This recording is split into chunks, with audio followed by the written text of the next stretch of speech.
My favorite fact about the museum's new exhibit on canning history is that commercial canning has been around almost as long as the city itself. What would you guess was the first food put into a can? Did you say salmon? Then you have a better grip on life than I do. I was going to figure tree fruit like peaches or pears.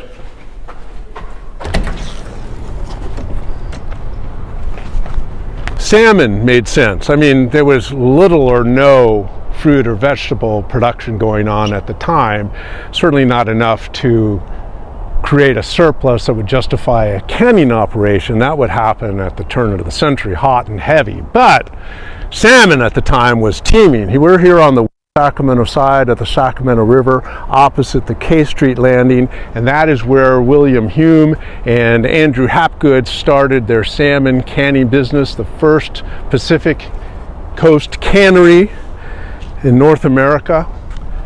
And at first, William Hume came for the gold rush, and he came to mine the miners. That is to say, he had a business that would take advantage of the huge population. He sold fresh salmon, but also salted salmon. That's the only way he had to preserve salmon.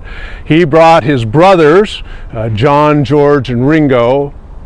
I was just checking to see if you're listening.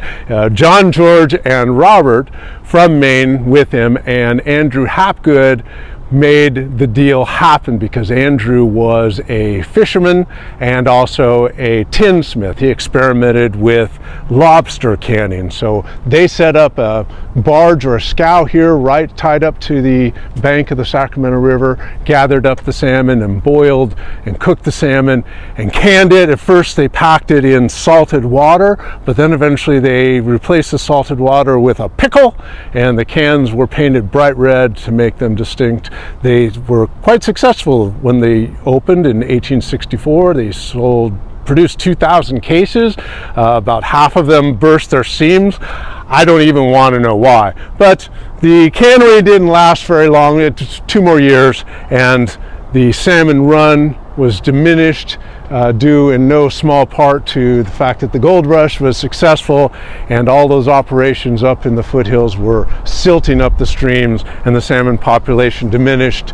William Hume went up to British Columbia, where he moved his operations. The Hume-Hapgood cannery might have left for British Columbia, but salmon canning here around this area lasted for another almost 20 years. In 1882, it reached its peak. 20 canneries along the network of the rivers toward this area, but by 1886, all of them had followed the Hume-Hapgood and gone up to Oregon, Washington, British Columbia. One coda to our exhibit on canning history is that shortly after the museum installed this exhibit, the last major canner in Sacramento, Blue Diamond Growers, announced it would close over the next 2 years and move operations from the stately historic plant near the center of downtown to newer facilities in the San Joaquin Valley. The move will affect about 600 jobs. Blue Diamond for more than a century had made Sacramento synonymous with California almonds.